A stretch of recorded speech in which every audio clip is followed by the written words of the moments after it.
Nous avons vu que l'échec n'est pas une condamnation, mais une information. C'est une donnée, c'est le marché qui vous parle. C'est une excellente nouvelle pour l'ego.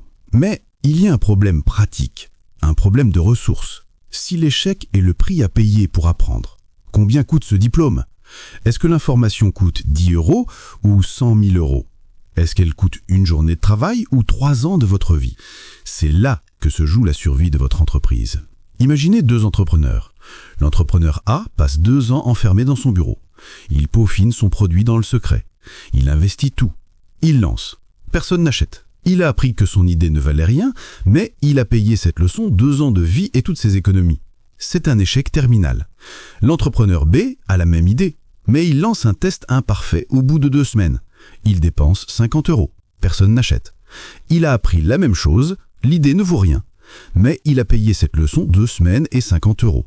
Il lui reste toute sa vie et tout son argent pour tester autre chose. C'est un échec instructif.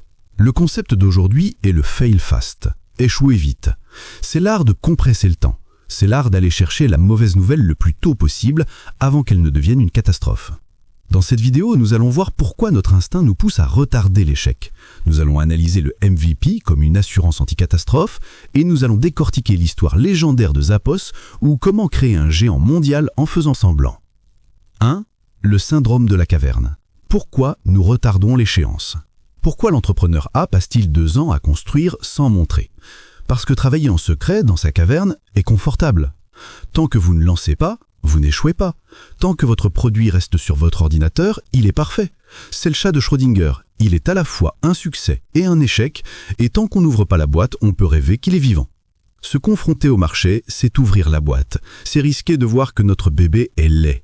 Alors pour repousser ce moment douloureux, nous inventons des tâches inutiles. Nous peaufinons le logo, nous rédigeons des mentions légales pour un site qui n'a pas de visiteurs. Nous pensons bien faire, alors que nous sommes en train de creuser notre tombe. Plus nous passons de temps à construire sans feedback, plus il devient difficile de changer de direction si on se trompe. Le principe fail fast est une violence nécessaire pour sortir de la caverne. C'est se dire, si je dois me prendre un mur, je préfère me le prendre à 5 km/h aujourd'hui qu'à 200 km/h dans un an. L'échec rapide est une stratégie de gestion du risque. Le temps est votre ressource la plus précieuse. Vous pouvez refaire de l'argent, vous ne pouvez pas refaire vos années. Votre obsession doit être de réduire le temps entre « j'ai une idée » et « je sais si c'est une bêtise ». 2. L'étude de cas Zappos, le magicien d'Oz. Pour comprendre comment on applique cela concrètement, oublions la théorie. Regardons l'histoire. Revenons en 1999. Internet en est à ses balbutiements. Amazon ne vend que des livres. Un jeune homme nommé Nick Swinburne a une frustration. Il cherche une paire de chaussures spécifiques, des Airwalk Desert Chukka. Il va au centre commercial.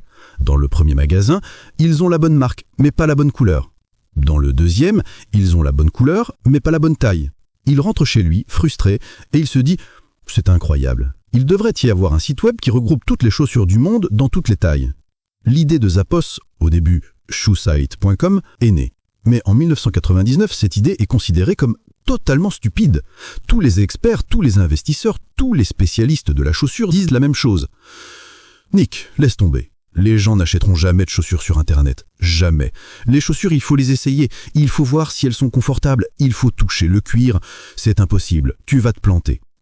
Nick Swinburne est face à un mur de scepticisme.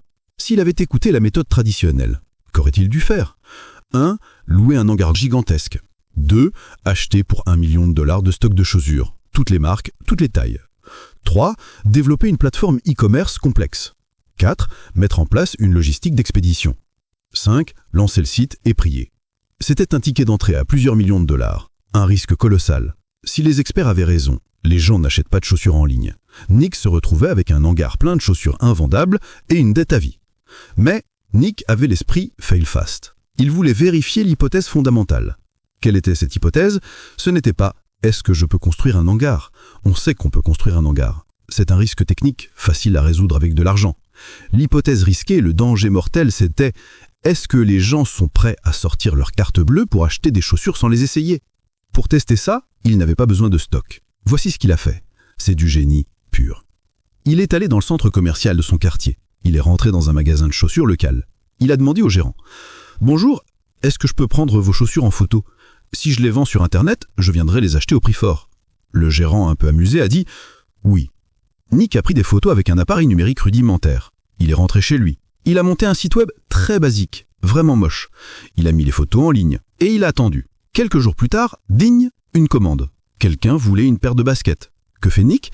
Il descend de chez lui, il prend sa voiture, il va au magasin de chaussures, il achète la paire au prix normal, il ne gagne pas d'argent, il en perd même avec l'essence, il va à la poste, il met la chaussure dans un carton et il l'envoie au client. Il a répété l'opération. 1 fois, 10 fois, 100 fois. Il courait partout. C'était épuisant. Ce n'était absolument pas scalable. Il perdait de l'argent sur chaque vente. Mais il s'en fichait. Parce qu'il venait d'obtenir le diplôme le plus précieux du monde, la preuve de marché. Il avait prouvé que des inconnus étaient prêts à acheter des chaussures en ligne. Il avait invalidé le scepticisme des experts. Il avait transformé une hypothèse, peut-être que, en un fait, ils achètent. Une fois qu'il a eu cette certitude, et seulement à ce moment-là, il est allé voir des investisseurs. Il ne leur a pas dit « je pense que ça va marcher ». Il leur a dit « ça marche déjà, j'ai vendu 100 paires. Maintenant, j'ai besoin de votre argent pour arrêter de courir à la poste et construire un vrai hangar ». Zappos est devenu le leader mondial de la vente de chaussures en ligne, racheté par Amazon pour 1,2 milliard de dollars en 2009. Cette technique s'appelle le magicien d'Oz. De l'extérieur, sur le site web, tout a l'air grand, automatisé, magique. De l'intérieur, derrière le rideau, c'est un petit bonhomme qui s'active manuellement, qui court au magasin, qui fait les paquets. C'est l'essence même du MVP Fail Fast. On simule le service pour valider le besoin avant de construire l'infrastructure. 3. Identifiez votre RAT, le Riskiest Assumption Test. Comment appliquer la méthode Zappos? Vous devez arrêter de penser produit pour penser risque. Chaque projet repose sur une chaîne de croyances. Pour réussir, il faut que l'hypothèse A soit vraie, et que la B soit vraie, et que la C soit vraie.